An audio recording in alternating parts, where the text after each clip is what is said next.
Hey guys, how's it going? Kripparrian here. The Witchwood expansion is going to release on the 12th, we actually learned the other day. And that's pretty soon. That's about a week from now. I will give you guys an update on the all day long stream that I'll be doing on that day. And I hope you guys join me for the epic pack opening.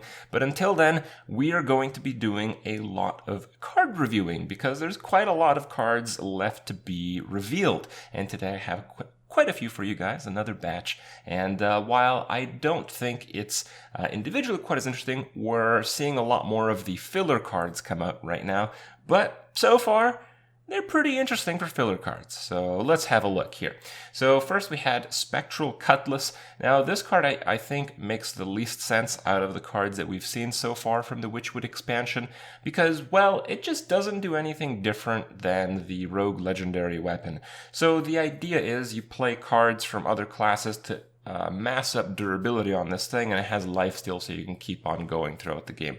That makes sense, right? More or less. The issue is that this weapon gets killed. So the more weapon investments you have in a deck surrounding this card, the more savagely wrecked you will become when your opponent has weapon removal. This is not true if you're playing the legendary weapon, because that one comes back again and again and again. That's kind of the point of that weapon, actually. This one, if you run it without support, it's bad. If you run it with support and it ends up being a good deck, it'll get hard countered by weapon removal. I think 2 damage, even though it has lifesteal, is not really good enough to sustain you in a game where you're playing constant low tempo cards in the constructed format. So I think you're going to have to use weapon buffs if you're playing this card. And my reasoning is, if you're playing weapon buffs and you're going crazy all in to invest into a weapon deck, why not just play the legendary one? There's some case to be made for this card because it's cycling out 1 year later than the legendary weapon, because that's kind of the difference. It's kind of how standard works. So maybe like a year from now, this card will be played, but until then, probably not. And we had Bogshaper. Bogshaper is an epic quality shaman card. I don't know why it's an epic shaman card. Probably could be like a common, just the same. It's a 7 mana cost, 4/8, so the stats are underwhelming. They're not horrible. Number-wise, they're low, but distribution-wise, they're great. So stats are okay. The ability is when you play a spell, you draw a minion from your deck, and it's an elemental, so that's something, I guess. The idea, I think, behind this card is you're playing a few minions, probably ones that draw you cards, or ones with spell damage, possibly exactly Malagos, or some kind of combo. And this will let you have some consistency to that. Now, I can't imagine what that would be, but I can imagine this card working out just because of that. Playing like just a few cheap spells and, just whatever. Also, another aspect of this card is because there's a lot of cards in the upcoming expansion that generate random shaman spells. Well, there are some really bad random shaman spells. And some of those, actually most of those, cost a very small amount of mana. So the way that I think about this card working out is if you're lacking card draw in a type of deck that's running a lot of shaman spells, a lot of generated spells, maybe not the case, but it could be the case, we don't know. You get a bunch of these random spells, and then in your hand you have like 3 Totemic Might, some Totemic, I don't know what it is, the one that buffs a minion, and then maybe you have Ancestral Healing. You just have all these junk spells that some of them cost 0 even. So you put one of these in your deck and you basically trade those crappy cards for more minions that would then generate more spells through the new Shaman Death Knight card. Or hero card, let's say, right? That makes sense. It makes sense. It doesn't seem very good, but it makes sense. This card looks hopeless when you first look at it, but some aspects kind of work together with what Shaman is possibly going to become. Blood Witch. Blood Witch is kind of an interesting one. You're going to see right after this card, it was revealed as a set with 2 other Warlock cards. Maybe makes a bit more sense. So it's got a negative ability. At start of your turn, you deal 1 damage to your hero. And the idea is that taking damage is the new Warlock identity. So even though this looks negative, it could be positive. Now, I have my doubts on that. This is a premium statted 4-drop, but playing just stats these days often isn't quite good enough. So I'm not optimistic about this card, but who knows, maybe we'll see a lot more Warlock cards with triggers based on taking damage on your own turn.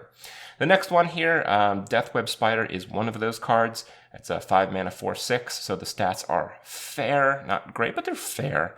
And you get lifesteal if you took damage. Now, as a standalone card, this doesn't look very good, because, 5 mana 4/6 lifesteal, that's just not very good.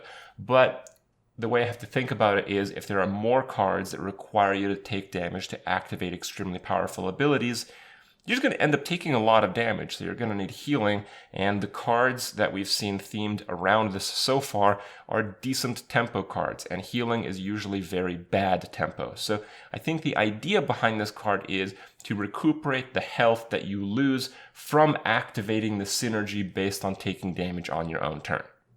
Even though it looks really bad, the deck might require a card that's kind of like this one. So, who knows? Who knows? It could be good. Another one of these cards, this is the last one of the set of 3 that was revealed at once, the Duskbat. This is the most powerful one, I think. The effect is very strong. We're talking about 3 mana, 4/6 worth of total stats across 3 bodies. Wow, that's a lot. That's a really good card. If you can play this alongside a Flame Imp or a Librarian with 4 mana, that's absolutely crazy, right? But I don't know if you can do that too consistently. If you have to wait until like turn 5, 6, 7, 8 to take damage in order to play a Duskbat, well, that's horrible then. It's garbage, right? So this card is as good as its consistency. And its consistency with the given set of cards that we know of right now is questionable. So we'll see. Dire Frenzy is a new common hunter card. This card looks pretty interesting. So you give a beast, not a minion, a beast, +3/+3, and you shuffle 3 copies into your deck with this same buff. So that seems pretty good. It costs 4 mana though, so I don't know. I think the idea behind this card is you want to use it either on minions with charge, or you want to use it in a deck that's kind of built around having a lot of low-cost minions with card draw or with effects, or maybe the card draw specifically for 1-drops. So, this card, if you think about this on, a boar, 1 mana, 1/1 charge. You put Dire Frenzy on it, you have a 5 mana, 4/4 charge across 2 cards. It's not great, but then in your deck, you'll have 3 more 1 mana, 4/4 charge minions. That's really good. If you can have some kind of accelerated draw mechanic for those cards, that's really good, right? You can also just naturally play Animal Companion. If you get a Huffer, well, that's pretty strong. If you can land this on a Huffer, you're going to have 3 mana, 7/5 charging beasts in your deck as top deck potential. That's really good, right? So the height of this card is really strong, but overall, I'm getting kind of a sense of a clumsy deck. So we'll have to see how well that can be refined, but power level wise, it's pretty good. Then we have a bunch of neutral minions with kind of like flip effects. We have the Swift Messenger to start. It's a 4 mana 2/6 rush, and each turn this is in your hand, you swap its attack and health. Remember, this is a start of turn effect. So if you were in top deck mode and you draw this card, it is a 4 mana 2/6. If this is in your opening hand on turn 2, if this is in your opening hand on turn 1, it'll become a 6/2. On turn 2, a 2/6. On turn 3, a 6/2. And on turn 4, it'll be a 2/6 again. So if you keep this in your opening hand, it'll be a 2/6 rush on turn 4, which is not great. Overall, the card looks good, but the way it's probably going to be played is a little clumsy. And I think this clumsiness is best highlighted in the next card that's very similar. It's an 8 mana 3/8. So a lot more costly, but it's got Divine Shield. And that's pretty good, right? So a lot of people look at this card and they're like, yeah, that's probably too much mana to see play in Constructed, but it's probably going to be a good arena card because imagine your opponent has an 8/8 minion, and then you play this as an 8 mana 8/3 Divine Shield Rush and you kill it for free, then you have an 8/3 on the board. And I get you on that, but consistency-wise, it's pretty weak because, people play big minions in arena, but they don't play big minions that often. So what if they play a big minion, and then on that turn, this is a 3/8 and not an 8/3, and then it's horrible. And then let's say you can kill that big minion with some other means, but let's say he just doesn't have another really big minion, or let's say he doesn't have another big minion when this is conveniently an 8/3 Divine Shield Rush. So you can see the clumsiness. This card is very clumsy. It's very good, but it's very clumsy. And cards like these often fall because of their inconsistencies. And I think this is going to be in that same category. Very high power level card, but I don't think it's going to be consistent enough to really constantly reach that level of power. And the third one, kind of these flippy flips, we have Spell Shifter. This is more of like a budget spell damage 2-drop. I don't think it's as good as Blood Mage Thalnos, but it's better than all the other spell damage early game options. So it's probably a pretty good arena card. It's probably a pretty good budget card, maybe for some new players to acquire. Not bad, right? Would you ever use this in alongside with Blood Mage Thalnos? I don't know. You still have the 2-mana 1/1 Divine Shield spell damage option. This is debatably worse than that. It's tough to say. I think this card will not see much play, but it's not terrible. There's just other cards that do what this does about as well or better. So, meh. And we have a legendary neutral Dollmaster Dorian, 5-mana 2/6, stat-wise a bit weak, but when you draw a card, you summon a 1/1, or when you draw a minion, you summon a 1/1 copy of it. So this is kind of like the Barnes effect. Barnes in some ways is back, but in not so many ways, because this card is a lot better if you have a minion-packed deck. And if you have a minion-packed deck, probably not all of the minions you can put in your deck are going to synergize very well with this. So yeah, you'll probably have a lot of death rattles if you're playing this, but it can be a bit tough, I would say. It's certainly not quite as good as Barnes, but it's pretty good. It has the advantage that while it's worse than Barnes when you play it, if you are winning the board in that state, it's pretty tough to kill this because it has 6 health as a 5-drop. That's quite a lot of health for a 5-drop. So if your opponent's not able to kill this and you have a lot of card draw mechanics, this can get really out of control very quickly. And, Barnes doesn't do that. So, yeah, I can see this being a thing, but it's going to be a totally new thing. So whether that's going to compete in the meta, that's an entirely different story. But I like it. It's a nice card. We have Voodoo Doll, 3-mana 1/1 battlecry, choose a minion, death rattle, destroy the chosen minion. Is that good? No. No, it's not good. The only thing I can think of is it's a pretty strong Defile combo activator, but so are like a shitload of cards. So whatever. I don't know why this card's epic. It doesn't look very good. I think about in arena scenario, would I ever choose to play this over a Basilisk? Nah. No, I don't think so. I think this card's pretty bad. All right, Druid Legendary, Splintergraft, 8-mana 8/8, battlecry, choose a friendly minion, add a 10/10 copy to your hand that costs 10. That's pretty good. There's a lot of cards that actually synergize very well off of this. We're looking at Giants. There's I think it's called the Arcane Tyrant. If you play a spell that costs 5 or more, it costs 0 for the turn. So you can get a 0-mana 10/10 on the following turn. That's pretty strong. So an 8-mana 8/8 that doesn't really affect the board in any way. It's very weak, so you'll have to be able to push out that minion really fast to come back from your crappy full turn play of this card. So there's not going to be that many candidates that will work very well, but there are going to be a few.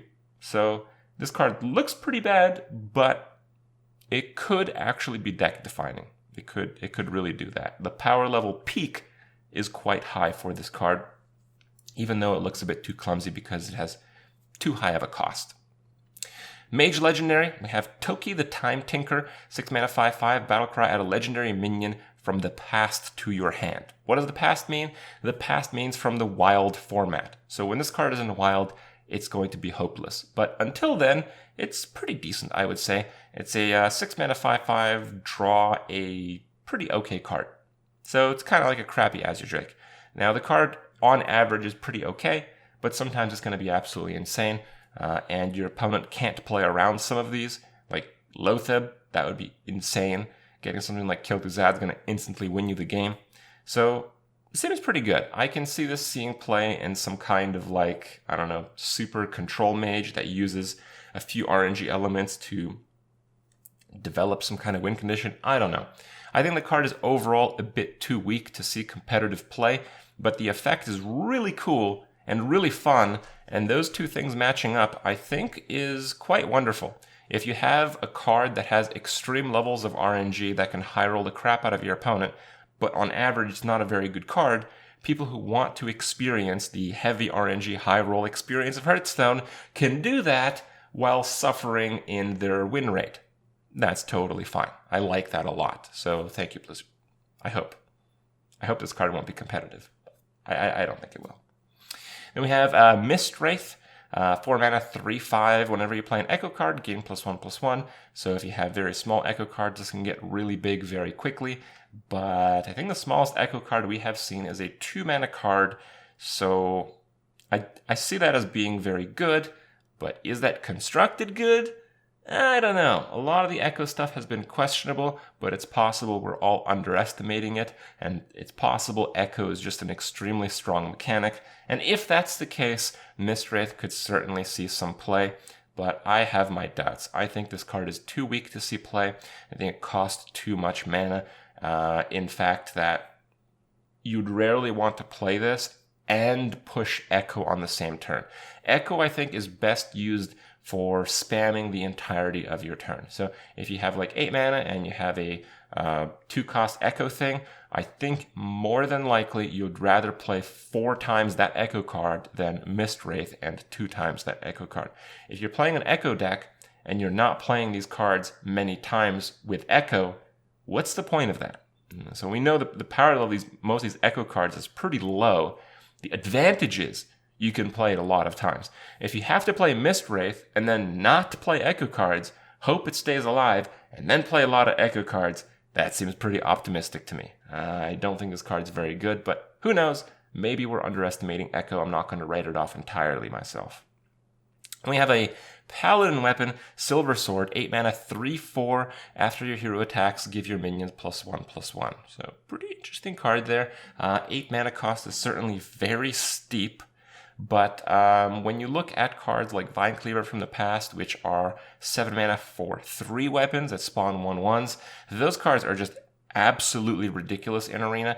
They require some synergy. You need to play Vine Cleaver in kind of like a dude Paladin shell if you're playing Constructed. And even then, it kind of costs too much mana. And this costing more mana, I think, makes it a little bit less likely to see play in Constructed format. But it's very good for Swarm decks. I just feel if you're playing Swarm decks, you want to be playing Divine Favor. If you're playing Divine Favor, you want as few clunky high mana cards as possible. And this is a clunky high mana card. So I can see basically every constructed Swarm deck cutting this, but possibly not, just because it's a high power level card. Just so you guys can see the power level involved in this card.